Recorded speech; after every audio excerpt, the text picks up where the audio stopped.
And as I said, I use spiral or chrysanthemum technique. So I'm pushing down with that hand and lifting with this hand. So as you work the clay, you're sort of making this spiral pattern there. And what you're doing there is getting all those clay particles to come around together in a big spiral.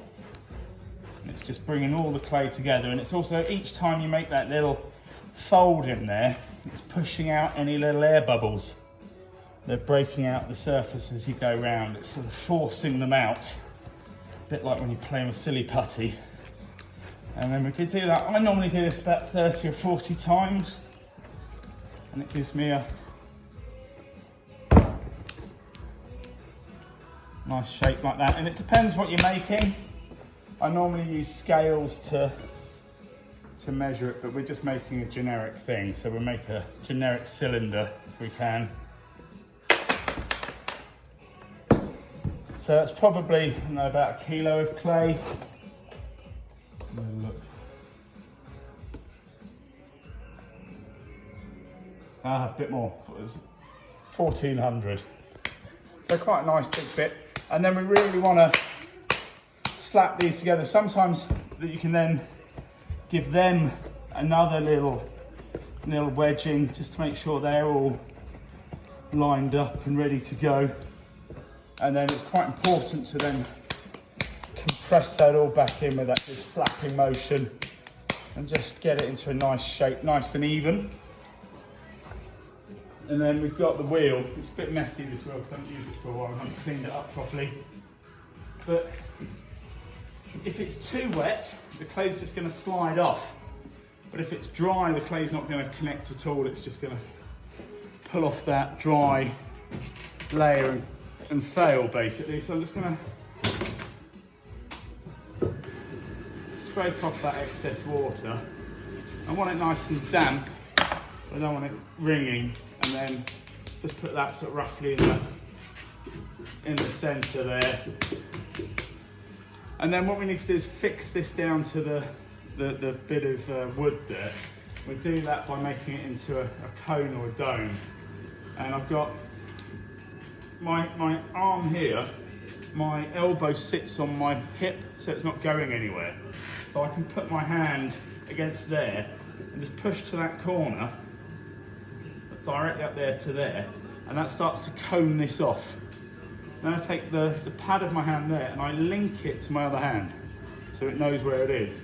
And then I can push the top down and make that a nice dome onto that wheel head. So it's not going to lift off when I do this, which is I'm going to use this part of my hand on the outside and then this part of my hand on the outside to control. So I'm going to go like this and get a big lump of it and lift that big lump up, and that's called coning up. And we bring this up and up. This is the one they always laugh about on the Great British Pottery Throwdown. So once you've got the nice cone shape, you tilt that over and it gets pulled back down in a spiral. And you do that a couple of times, it gets nice and even. And bring that up. Try not to leave a dimple in the top there. That's just a little bit loose on my wheel head, but that's all right. So I've now got this shape which I'm going to turn into like an ice hockey puck. So it's nice and firm on there, it's nice and even, don't need any of that excess there. So that's a nice even shape, there's no wobble to it. But what I want to do is I'm going to open this up. So put a bit of water on because we don't want it to be dry at any stage. Locking my hand here, and then I'm using this arm as a guide for this hand, just coming up and over and making like a dent in the top, and it's pushing down and back a little bit so I can put a bit more water in there. Don't be worried about using too much water at this stage, you know, it's fine. And then you're going to push down towards the base, and then we need to pause about 2/3 of the depth down. We don't want this to be too shallow at the bottom, we want this to work a bit. So we can then open that up, pull that back, and my fingers there, you can see the pressure point there, You see the pressure points there? They're squeezing against the resistance from the outside, which is making the clay change shape. I've got quite a big lump sticking up in the middle of this, but that's all right, I can control that. Because I'm making a cylinder, it's got to have a flat base. Yeah. And this has got this lump, which I don't want, so I'm just going to very carefully throw that lump back down again onto the base. And because we've got a cylinder, we're going to have a flat base in there, and that's where we need to be careful with throne work, that base isn't A, too thin, or B, not compressed enough. We really need to make sure it's nicely compressed. So I'm just gently taking my fingers over that lump till it's nice and level. I'm going to take out any excess liquid here. And this is where I come in with a tool. And it's just my wooden tool there. And I just compress that base a little bit more, get it nice and even, and it also gives me a nice edge to the inside line. They've got this nice 90 degrees there. And if you look on the outside, I've now got like a belly and then the top. I'm going to use that to get some height. I'm going to come in with this finger and this part of my hand, and you see my hands are sort of linked as one thing. So I'm going to come in and I'm going to squeeze from the outside towards the inside to make that dent underneath. And then the action's going to be pushing in as I lift up. So I'm going to if I was making a bowl, I might come straight up, yeah, because it's going to want to open out. But I'm making a cylinder, so I need to go in. Oh. So it's not going straight up, otherwise it's going to flare outwards. So I'm going to tilt my hand, put that on the outside, and I'm just going to gently and steadily make a spiral all the way around the outside of the clay as it's running up my finger on the inside. I'm going to stop before I get to the top. So it's starting to get a little bit mucky at the top there. So I'm just going to use a little bit of water, and then I'm going to do this. Hold the either side and use that like a bridge over the top. And that's going to give me a controlled rim there. And that's important because we want the rim to be the same thickness. We don't want the rim to be messing about. So that's my first throw there. I'm going to put a little bit of water on the outside. I don't want too much liquid on the inside now, because I want to be able to see what's going on. I want a little bit for movement.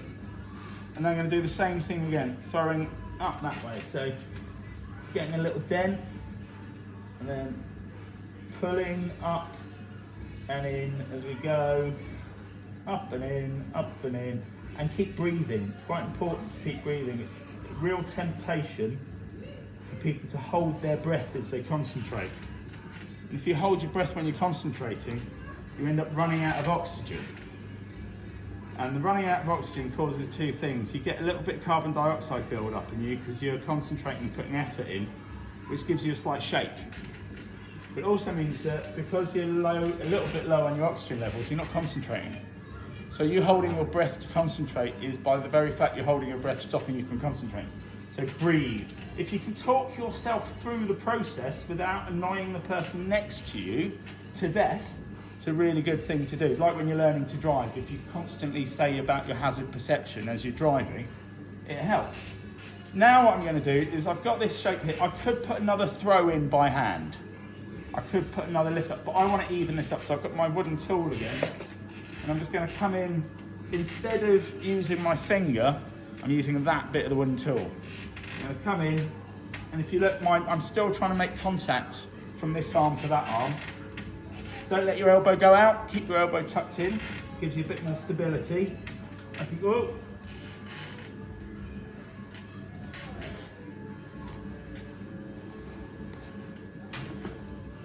Watch out for dangly things.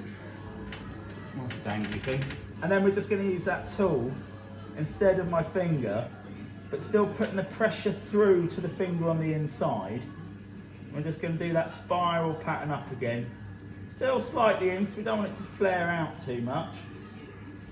And as we get to the top there, we stop before we go over the top.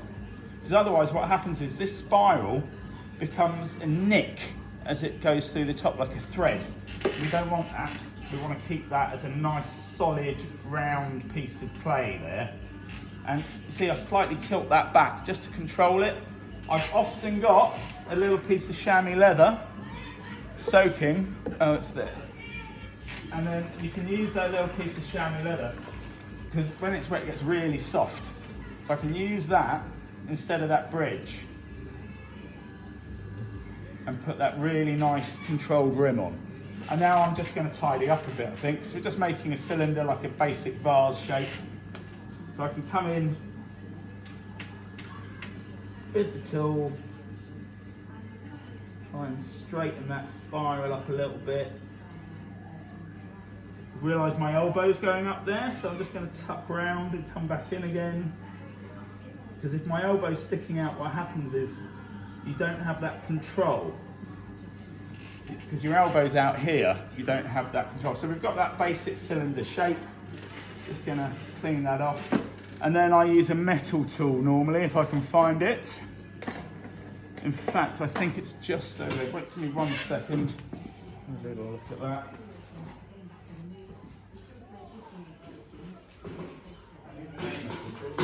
Metal tool, but that'll do. So I've just got some metal ribs now, which give a nice clean finish to stuff. I have got one I normally use that's probably stuck to something at the moment, but... Or is it this one? Oh, is it that one? Yeah, it is that one. So this is my, I should buy like tens of these at a time. Problem with this is now I've used it so much, it's getting really thin on the edges, so it can be a little bit dangerous. So I'm just going to come in and use that against the edge and compress in nice and firmly. Try not to leave a tail from the bottom of the rib. I'm just pressing out from the inside now, just try and get a little bit of consistency in the shape. And then I'm just going to use the tool on its own.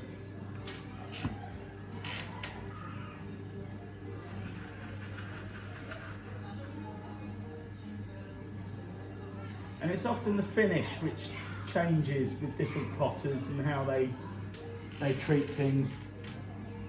Just getting something that's slightly conical, very slightly conical, but then if I was going to turn this, I could take a lot of that weight out. I'm not going to turn it. So I'm going to risk it all for a biscuit.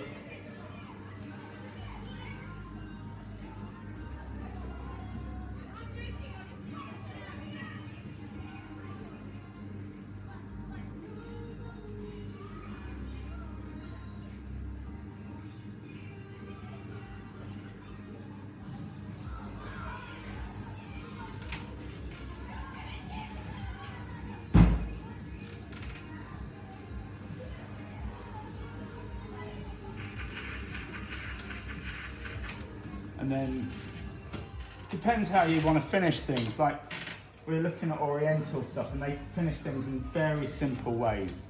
And there's NFA, as the Aussies would say.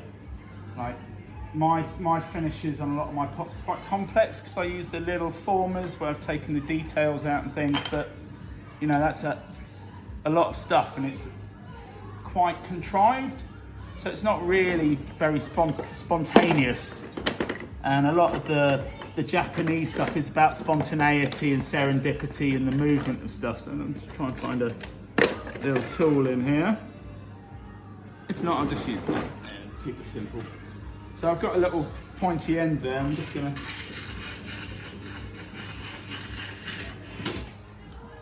just lift that bottom bit.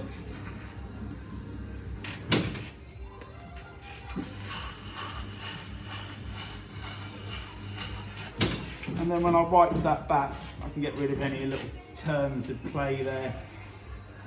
I'll just take that in now. And it's just got that little kick underneath. I can clean that up with a wipe. And it just lifts the pot off the surface a little bit. And then, you know, it's all down to the potter, what they do next. Some people are going to hit this. Some people are going to move it. Who was it?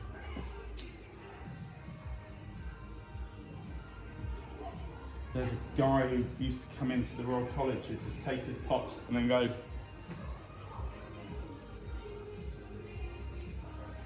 Hasn't really moved much. But there's loads of things you can do.